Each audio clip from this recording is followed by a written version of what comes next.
Dalam rajah 7, ABCD merupakan sebahagian daripada pelan sebuah bandar yang dilukis pada satu satah kertas. Titik D terletak di atas paksi X. Diberi bahawa persamaan jalan lurus AD ialah 2X tolak 3Y tolak 10 sama dengan sifar. Soalan A. Cari persamaan jalan lurus BC. Okey, untuk cari persamaan, pertama sekali kita kena cari kecerunan. Kecerunan BC ialah sama dengan Y2 tolak Y1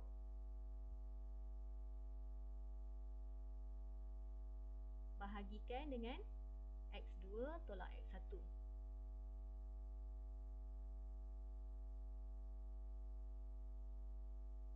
Sama dengan 2/3. Maka persamaan yang akan terbentuk ialah Y sama dengan 2/3X tambah C. Seterusnya kita gantikan X sama dengan 6 dan Y sama dengan 8 ke dalam persamaan untuk mencari nilai C.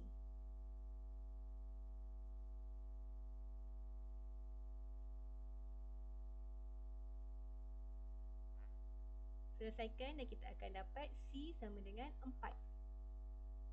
Maka persamaan bagi jalan lurus BC ialah Y sama dengan 2/3X tambah 4. Kita teruskan dengan soalan B. Cari koordinat titik D.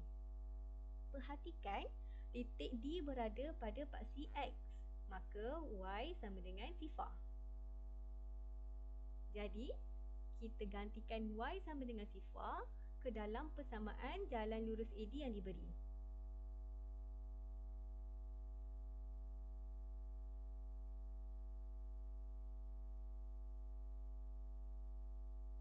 Selesaikan. Dan kita akan dapat X sama dengan 5. Maka, koordinat titik D ialah 5 sifar. Okey, kita teruskan dengan soalan C. Sam menunggang basikal dari B ke C dan kemudian dari C ke D. Hitung jumlah jarak dalam kilometer yang dilaluinya. Skala yang digunakan ialah 1 unit kepada 400 meter iaitu bersamaan dengan 1 unit kepada 0.4 km. Maka darabkan 0.4 dengan jumlah jarak BC dan CD.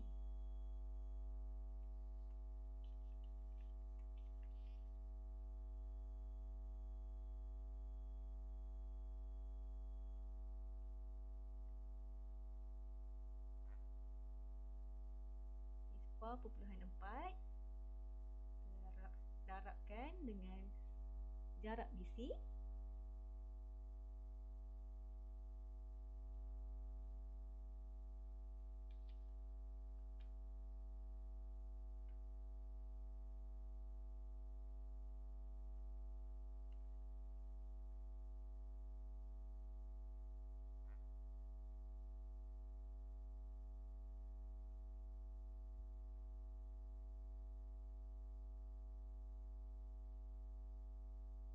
tambah dengan jarak DC.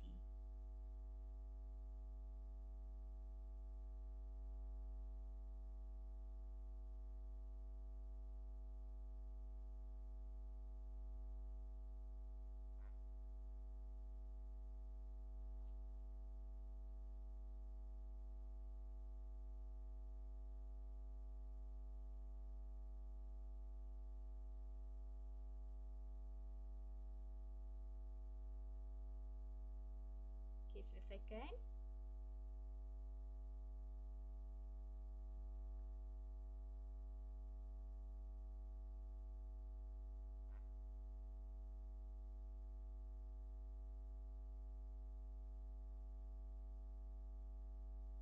Dan kita akan dapat jumlah jarak ialah 7.552 km.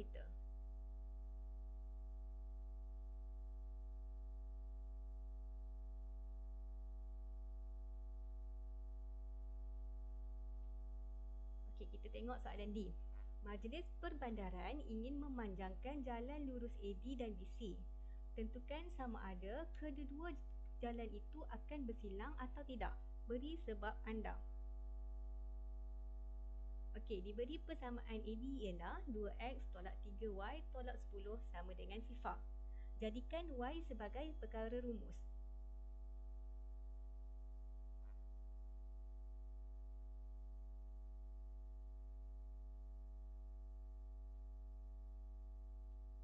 Jadikan y sebagai perkara rumus.